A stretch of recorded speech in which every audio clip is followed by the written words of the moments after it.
প্রধান উপদেষ্টা ডক্টর মোহাম্মদ ইউনূসের ঘোষিত নির্বাচনী রোডম্যাপে জনগণের প্রত্যাশা পূরণ হয়নি বলে জানিয়েছেন বিএনপির স্থায়ী কমিটির সদস্য সালাউদ্দিন আহমেদ। জাতির উদ্দেশ্যে প্রধান উপদেষ্টার দেয়া ভাষণের প্রতিক্রিয়ায় তিনি কথা বলেন। নির্বাচন আগামী বছরের জানুয়ারিতেও করা যেত বলে মন্তব্য করেন তিনি। এক বিবৃতিতে এই রোডম্যাপকে স্বাগত জানিয়েছে জামায়াতে ইসলামী। দলটি ঘোষিত সময়ের মধ্যেই অবাধ, সুষ্ঠু ও নিরপেক্ষ নির্বাচন চায়। এনসিপি বলছে নির্বাচনের জন্য জুলাই সনদ ও ইসি পুনর্গঠন জরুরি। আরো জানাচ্ছেন ইয়াসিন রানা।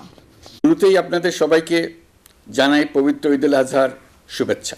2026 সালের এপ্রিল মাসে জাতীয় নির্বাচনের রোডম্যাপ ঘোষণা করেছে অন্তর্বর্তী সরকার।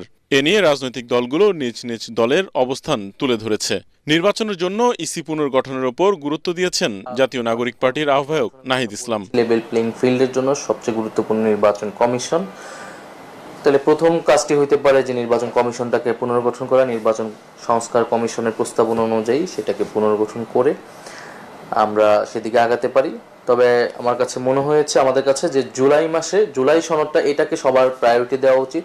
ঐক্যমত্যের ভিত্তিতে আমরা জুলাই সনদটা যদি রচনা করতে পারি তাহলে আসলে আমরা নির্বাচনের দিকে আমরা এগোতে